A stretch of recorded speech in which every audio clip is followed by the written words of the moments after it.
नमस्कार, आप देख रहे हैं न्यूज 21 मेरे साथ और मैं हूं आपके साथ हर्षदा जोशी। आज हमारे साथ स्टूडियो में फुटबॉल इन्फ्लुएंसर शाश्वत मिश्रा मौजूद हैं। बहुत बहुत स्वागत है शाश्वत आपका। थैंक यू फुटबॉल के इस बढ़ते क्रेज और उनकी जर्नी पर आज हम खास चर्चा करेंगे, उनसे जानेंगे किस तरह की उनकी जर्नी रही। वैसे तो क्रिकेट के बाद भारत में जिस खेल ने सबसे ज्यादा लोकप्रियता पाई है वो फुटबॉल माना गया है और जो यूथ है, जो युवा वर्ग है, इस खेल का आकर्षण तेजी से बढ़ भी रहा है और यही सब आज शाश्वत से भी हम जानेंगे और अपने जो भी एक्सपीरियंस है उनसे भी हम रूबरू करवाएंगे और जानेंगे उनकी इंटरेस्टिंग जर्नी के बारे में। Welcome to News 21। Thank you Arshita ji. Shashwat, सबसे पहले मेरा ये सवाल रहेगा कि आजकल क्रिकेट को बहुत ज़्यादा हम सब देखते हैं, मैं भी पर्सनली क्रिकेट को बहुत पसंद करती हूँ, लेकिन जिस तरह से, क्योंकि आप भी एक फुटबॉल इन्फ्लुएंसर हैं, काफ़ी सारी मैं आपका इंस्टाग्राम और आप यूट्यूब पे वीडियोस भी डालते हैं फुटबॉल को लेकर और इतने अच्छे फॉलोअर्स भी हैं, किस तरह से आपकी ये जर्नी रही? आपने कैसे सोचा कि मुझे इस तरह का कंटेंट लोगों को देना चाहिए? तो बेसिकली जैसे आपने कहा कि आप भी क्रिकेट के काफ़ी बड़े फ़ैन हैं, मैं भी क्रिकेट का बहुत बड़ा फ़ैन हूँ, मैं भी क्रिकेट देखता हूँ, लेकिन फ़ुटबॉल भी एक ऐसा स्पोर्ट रहा है जो बचपन से काफ़ी जिसके प्रति मेरी रुचि रही है।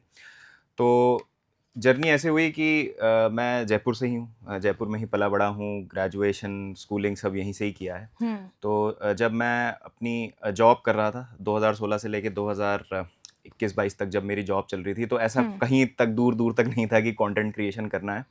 तो 2021 में जब सेकेंड वेव आया तो लॉकडाउन लगा और उस समय फिर कुछ करने को था नहीं, बिकॉज मैं एक proper hardcore field sales job में था। तो कुछ वहाँ पे करने को था नहीं, तो मैंने सोचा कि क्यों ना क्रिकेट का तो सब कंटेंट बना ही रहे हैं और क्रिकेट उतना हो भी नहीं रहा था तब, तो क्यों ना फुटबॉल की बात की जाए, बिकॉज फुटबॉल के बारे में बात करना, और वो एक ऐसा स्पोर्ट है जिसका मेरा फ्रेंड सर्कल भी काफ़ी बड़ा है कंपेयर टू क्रिकेट। तो हम काफ़ी लोग हैं जो फुटबॉल की चर्चा करते हैं आपस में। तो मैंने सोचा जो हम बातें व्हाट्सएप के माध्यम से या इस तरीके से करते हैं आपस में, क्यों ना उसको सोशल मीडिया के थ्रू लोगों के सामने पुट किया जाए और यूट्यूब पे वीडियो बना के डाले जाएं। तो 2021 से मेरी ये लगभग जून महीने से ये जर्नी की शुरुआत हुई प्रॉपर्ली, कंसिस्टेंटली जब मैं डालने लगा। पहले तो मैं हफ्ते में एक आध वीडियो या मन किया तो डाला, नहीं डाला, बट जब मुझे लगा कि हाँ रिस्पॉन्स आ रहा है, लोगों को पसंद आ रहा है मेरा कंटेंट, तो एज अ कंटेंट क्रिएटर मेरे अंदर भी वो कॉन्फिडेंस आया। डालते डालते मैं भी अपना कंटेंट काफ़ी इंप्रूव करता रहा, सीखता रहा अपनी गलतियों से, और इसी तरीके से जर्नी रही। अप्रैल 2022 से मैं फुल टाइम कंटेंट में शिफ्ट हो गया। मतलब लोगों का आशीर्वाद और रिस्पांस बहुत अच्छा रहा और आज हम ये इंटरव्यू कर रहे हैं आपके साथ। और आपकी जो जर्नी रही कि मतलब कितने चैलेंजिंग, क्योंकि एज अगर हम इन्फ्लुएंसर की बात करते हैं हम ऐसे कंटेंट, क्योंकि उसके लिए पेशेंस इज़ वेरी इंपॉर्टेंट, क्योंकि जब हम कोई भी कंटेंट बनाते हैं तो अगर इफ़ हमें वो रिस्पॉन्स नहीं मिल रहा, हमें व्यूज़ नहीं मिल रहे, तो हम ऐसा डिमोटिवेट हो जाते हैं। तो वो कैसे आपके लिए चैलेंजिंग रहा? ये सवाल मुझसे बहुत लोग पूछते हैं कि किस तरीके से अपने आप को मोटिवेट रखना ज़रूरी होता है, क्योंकि जब आप सोचते हैं कि आपने कोई बहुत अच्छा कंटेंट डाला है लेकिन आपके एक्सपेक्टेशंस के हिसाब से उस पर व्यूज़ नहीं आते हैं, तो बहुत डीमोटिवेटिंग लगता है। तो मैं सबको यही एडवाइस करता हूँ जो मेरे लिए भी वर्क किया, क्योंकि मैं कभी कंटेंट क्रिएशन को एज अ प्रोफेशन मान के मैंने शुरू नहीं किया था। It was just a way for me to release stress.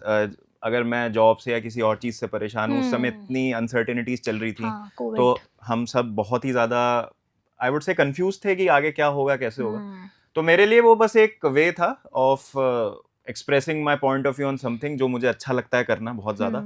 कभी भी मैं नंबर्स के बारे में इतना नहीं सोचता था। अभी मेरे लिए कहना आसान है बिकॉज मैं पहुंच गया हूँ, बट ट्रस्ट मी, कभी नंबर्स मेरी प्रायोरिटी नहीं थे। अब क्योंकि मुझे ऐसा लगता है कि अगर आप क्वांटिफाई कर लेते हैं अपने गोल्स की, आपको so and so number of followers हो जाने चाहिए एक पॉइंट के बाद, या आपके हर वीडियो पे इतने एवरेज व्यूज तो आने ही चाहिए, या मैं पर्टिकुलर रेवेन्यू जनरेट कर लूँ, एक टाइमलाइन अगर आप अपने माइंड में रखेंगे तो आप अपने आप को ये एक ऐसी रेस में डाल लेंगे जिसकी जरूरत नहीं है, वो आप पे एडिट प्रेशर डालेगा। तो मे बी आपको दूसरे कंटेंट क्रिएटर्स को देख के लगेगा कि शायद मैं ये चीज कर लूं जो आपकी नीश भी नहीं है, जो आप जिसमें आप अच्छा नहीं कर पाए शायद, और फिर वो ऐसी एक अजीब सी खिचड़ी बन जाएगी कि ना आप अपनी जो स्पेशलिटी है उस पर स्टिक कर पाएंगे, और जो दूसरे लोग कर रहे हैं वो तो आप कर ही नहीं सकते अच्छे से। तो आई फील कि अगर आप क्वांटिफाई ना करें अपने गोल्स, जस्ट आप कंसिस्टेंटली कंटेंट बनाते रहें और आप अपने ही कंटेंट क्रिएशन से सीखें कि आप क्या अच्छा कर सकते हैं, कहाँ आप लैग कर रहे हैं, और फीडबैक आप लोगों का लीजिए और उसको एड्रेस करके बेटर कंटेंट क्रिएटर आप बनिए और लोगों को आप एंटरटेन कीजिए, बाकी सारी चीज़ अपने आप हो जाती है। और जब हम भी कोई भी कंटेंट अगर, क्योंकि देखिए I am also news anchor, तो मैं भी अगर कोई कंटेंट बनाती हूँ तो हम पहले ये भी हम कंसिस्टेंसी भी रखते हैं, फिर हम ये कैसे पहचान पाएं कि हमारी वो यूएसपी क्या है, कि भाई मैं ये अच्छा कर सकती हूँ कंटेंट में भी अलग अलग, क्योंकि आजकल there are lot of influencers on Instagram, जी यूट्यूब, जी तो किस तरह से वहां पर प्लेस बनाना अपनी वो बहुत इंपॉर्टेंट हो जाता है। जी बिल्कुल। आई थिंक आप देख सकते हैं कि आप ही की नीश में कौन कौन कंटेंट क्रिएटर्स हैं, आप हम्म उनसे इंस्पिरेशन थोड़ा सा ले सकते हैं। हम्म आप वो कीजिए जो आपको करना अच्छा लगता है। जैसे अगर मैं अपना एग्जांपल दूं तो मुझे स्टोरी टेलिंग करना काफ़ी अच्छा लगता है। हम्म तो जैसे कुछ लोग हैं जो मैच रिव्यूज़ बहुत अच्छे बनाते हैं, कुछ लोग हैं जो टैक्टिकल एस्पेक्ट है फुटबॉल गेम का, हम्म कि किस प्लेयर को कैसा खेला उसने, क्या फॉर्मेशंस यूज़ हुए, कैसे हुए, वो लोग वो बहुत अच्छी चीज़ें करते हैं।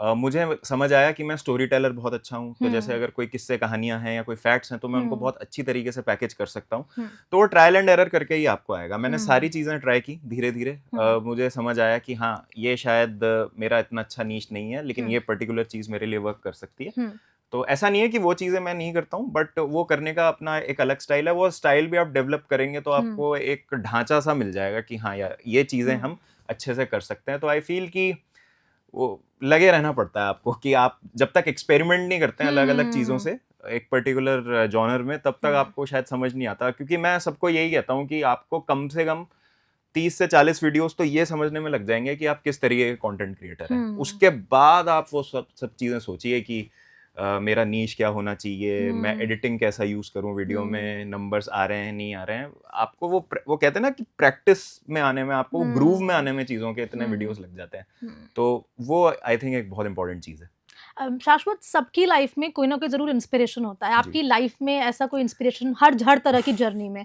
चाहे वो करियर हो, हम्म। पर्सनल लाइफ हो? इंस्पिरेशन तो मतलब मैं ये कह सकता हूँ कि मैं फॉरेन कंटेंट क्रिएटर्स को काफ़ी देखता था जो हम्म फुटबॉल और इस नीश में वीडियोस बनाते थे। तो हम्म एज सच एक कोई मैं कंटेंट क्रिएटर नहीं बोलूँगा कि हम्म जिनसे मैंने इंस्पायर होके ये बनाया। आइडिया ज़रूर लिया हम्म लोगों से। I would say I am one of the first batch of content creators जो फुटबॉल नीश में हम्म इंडिया में अभी आपको देखने को मिलते हैं। तो जो साथी कंटेंट क्रिएटर्स हैं, जैसे हमारी ही फील्ड में एक यश हैं, हम्म ज़ीशान हैं, बहुत अच्छे दोस्त हैं मेरे आज की तारीख में। हम्म तो वो उन्होंने शुरू किया था सबसे पहले हम्म कंटेंट बनाना फुटबॉल के अराउंड। तो उनको देख के मुझे भी कॉन्फिडेंस आया कि हाँ ये किया जा सकता है। और आज की तारीख में फुटबॉल कंटेंट क्रिएटर्स की ही एक काफ़ी अच्छी कम्युनिटी है जो थ्राइव कर रही है इंडिया में। हम्म बाकी इस सब में फैमिली का बहुत सपोर्ट रहा। तो आई वुड से कि इंस्पिरेशन आपको आपके एनवायरनमेंट से भी मिलता है, हम्म जब आप पे प्रेशर नहीं होता किसी चीज़ का। और मुझे लगता है कि आधे से ज़्यादा लोगों को शायद इस चीज़ का भी सपोर्ट नहीं होता कि वो जो चीज़ परस्यू करना चाह रहे हैं, तो उनके फ्रेंड्स और फैमिली का किस तरीके से उनको मोटिवेशन मिलेगा नहीं मिलेगा, तो वो एक बहुत बड़ा चैलेंज होता है। तो आई थिंक वो भी काफ़ी इंस्पिरेशनल था कि मेरे जो फ्रेंड्स और फैमिली थे उन्होंने हमेशा मुझे सपोर्ट किया, मुझे हमेशा ये कहा कि आप जो कर रहे हैं अच्छा कर रहे हैं और इस पे पूरा आप एफर्ट दीजिए। तो वो भी मेरे लिए काफ़ी एक हेल्पफुल फैक्टर था मुझे लगता है। शाश्वत, कंपटीशन को लेकर आप क्या सोचते हैं, क्योंकि आप भी ऐसी फील्ड में हैं, कि किस तरह से कंपटीशन और उसको फिर चैलेंज, आप किस तरह से उसको लेते हैं? एज अ चैलेंज लेते हैं, एज अ अपॉर्चुनिटी लेते हैं?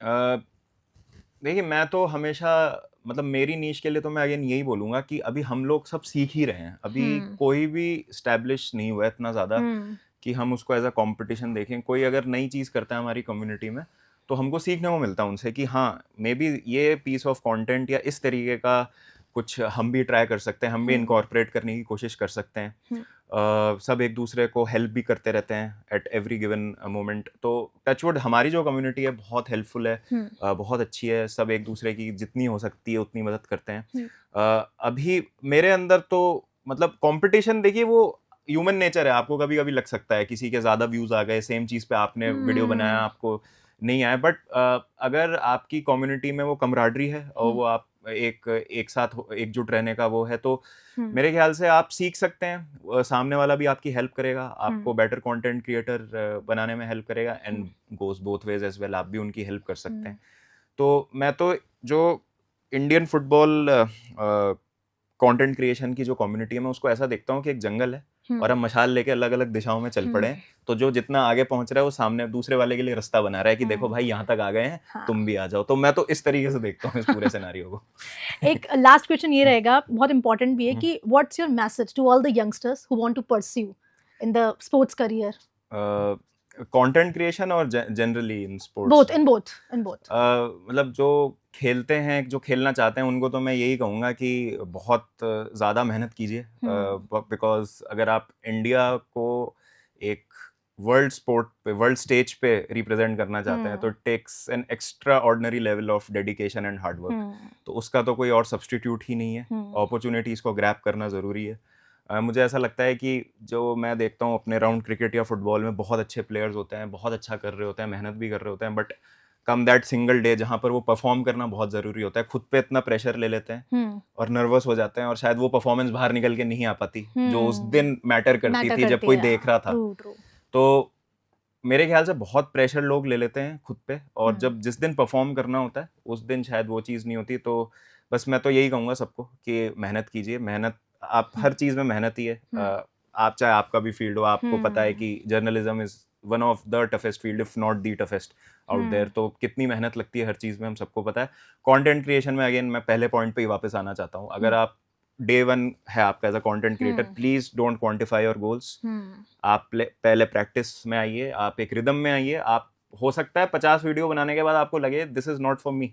मे बी एडिटिंग में अच्छी कर सकता हूँ, मे बी मैं स्क्रिप्ट राइटिंग अच्छी कर सकता हूँ, मे बी कैमरे के पीछे मेरी जगह है। तो ये सब चीज़ें कर करके आएंगी, तो लगे रहिए, मेहनत कीजिए, और अपने आप को एक ऐसी रेस में मत डालिए जिसमें आपको होने की ज़रूरत नहीं है, और खुद पे अनड्यू प्रेशर मत डालिए। And all the best. Thank you so much शाश्वत, Thank you, news thank you, 21 के अर्षदा साथ इतनी खूबसूरत तरीके से ये बातचीत करने के लिए, और आप भी बने रहिए लगातार न्यूज़ 21 के साथ। नमस्कार। धन्यवाद। काफ़ी टाइम से चित्तौड़गढ़ ये ट्रॉफी ले जा रही है, इसका क्या कारण हुआ?